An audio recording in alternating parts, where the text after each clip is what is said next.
Good morning, this is Sonia from An Enthusiastic Reader.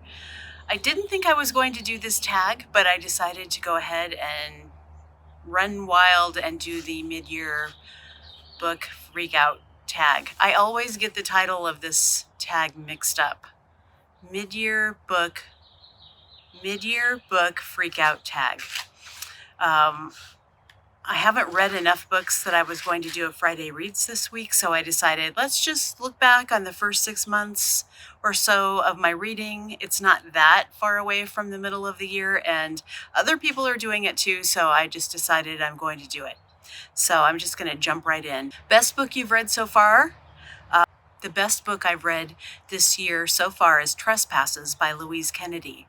This is the debut novel by Louise Kennedy. She's an Irish writer. She's older, and she has written a really great novel, historical fiction from the 1970s in Belfast, or in a community near Belfast that is about the Troubles. It's about a young school teacher who's 24 named Kushla. She ends up having an adulterous relationship with a much older man, and all of this while the political tensions are heating, the violence is escalating, and everyone is kind of expected to choose sides. I've already talked about this a lot, other people have too, but I thought it was fabulous, and I still think about it, and it's been several months. The second question is the best sequel you've read so far, and for me, this is the Levant trilogy by Olivia Manning. Did this as a really fun group read at the beginning of the year, led by Sarah at Hardcover Hearts.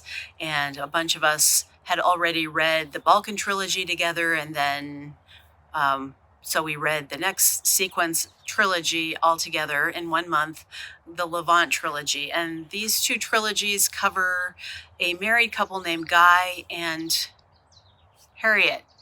Guy and Harriet Pringle, as they are newlyweds kind of traversing Eastern Europe during the start of World War II. And the Levant trilogy then goes on to the next phase of their experiences of the war as they are forced as refugees to move from one place to another. So it explores so many different things about war, who fights war, what the people who are not fighting, the civilians, must endure, relationships, failed marriages, and adulterous relationships. And so there's a lot going on, but the characters are so precisely drawn that you really feel like you're a part of their lives. I was so sad when the last of the Levant trilogy was over, because I really wanted to just keep living in the world that Olivia Manning was able to create through these books. In case you haven't read yet but want to, I want to read The Imposters by Tom Rockman. I believe this centers around a writing community, jealousy, book prizes. I really try not to learn much about the books before I read them, but just the very barest glimpse of things that I read about this make me really want to pick it up. It just looks like a book I know I would really love. Most anticipated release for the second half of the year. The most anticipated release for the second half of the year for me is the new Zadie Smith novel called The Fraud. I saw Brandon Taylor, who is a novelist, on Twitter talking about how great it is. And it's, I believe, a Victorian novel, or set in the Victorian times. So I'm really interested to see how she writes historical fiction. I know she can be divisive, or people like her but don't necessarily like her books all of the time. I really loved her last book, and it called Swing Time? I thought it was brilliant. A lot of people didn't like it, but I thought it was really good. Biggest disappointment of the year is Norwegian Wood by Haruki Murakami. I just did not think that this book at all lived up to the other books of his that I've read and really liked. 1Q84, The Wind-Up Bird Chronicle, Kafka on the Shore. Is that it? I don't know. There might be another one. Another divisive author, but a lot of his books have really resonated with me. I was able to kind of overlook some of the the weird gender issues that show up in his novels, but in Norwegian Wood, they are extreme. And there is, it's just kind of the tale of this one guy who's, I think he's in college, and the women he falls in love with. And I just didn't like it very much. I didn't like the way it came out. There were parts of it that were fine, but I don't know why people liked it so much. And so it was a disappointment to me. Biggest surprise, I'm only halfway through, but I'm reading Demon Copperhead. I did not think I was going to read Demon Copperhead because the last Barbara Kingsolver book I read, whenever that was, a couple of years ago, I didn't like that much. I thought there were parts of it that were really good, but there are quirks in her writing style, especially in that book, that just did not work for me. But Demon Copperhead, it's almost like, how did the same person write this? This is so good. The voice of the character is so clear and so compelling and empathetic, and you just love this main character so much. And so I'm just halfway through, and I'm just cannot stop reading it. It's very good. Favorite new author or new to me author is Stephanie Powell Watts. I read a book of her short stories that came out a few years ago called We Are Taking Only What We Need. And these were stories about young African-American women, mostly in the South, their jobs, their family relationships. I love those kinds of short stories. They were not connected short stories, but they were a lot about parent-child relationships and disappointments and just slices of life, and the characters really came to life, and I thought she did an excellent job, so I would like to read more of her books. Newest fictional crush, that would be Michael Agnew from Trespasses. He was the older man that Kushla fell in love with, and he was a very complicated man. He wasn't a perfect man, but he was a man that I could see why Kushla fell in love with him. Newest favorite character is Kushla from Trespasses. Big surprise. She was so well drawn, and she had so much like heart and internal conflict, but she wasn't always nice. I mean, it wasn't like she was just this sweet character who got taken advantage of. She made her own choices, and she had her own agency, even in the face of like oppression from the church, oppression from the state. So I just loved the way she was portrayed in this novel. Hello, this is Editing Sonia, and I totally skipped one of the prompts, and it was book that made you cry. And for me, that's Demon Copperhead. I've only halfway through, and I have cried 2 times. Hard cries. So I didn't want to skip that because it just totally punched me in the gut. Bye. Like a really long time that I'd had and never read. I think I tried to read it once, and I did not understand what was happening in the first 5 pages, so I bailed. But then I decided to try it again because I saw some people talking about it on Twitter this year. I think Rebecca Mackay and some other people were talking about what an underrated novel of Egan's it was, and so I tried it, and it was great. It was a puzzle story. There were multiple narratives.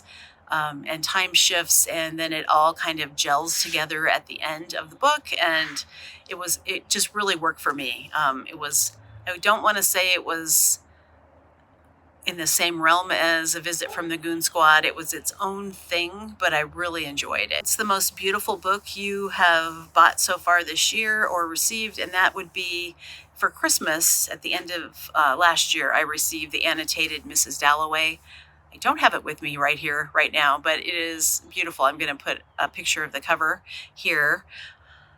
Kelly from Books I'm Not Reading also used this as her answer, and it is a gorgeous book. I haven't read it. I've read Mrs. Dalloway before, so I'm not compelled to like jump in, but when I do, I think the annotations will kind of enhance the experience. And the last question is, what books do you need to read by the end of the year? I had this big plan with my friend Teresa. We were going to read Life and Fate by Vasily Grossman.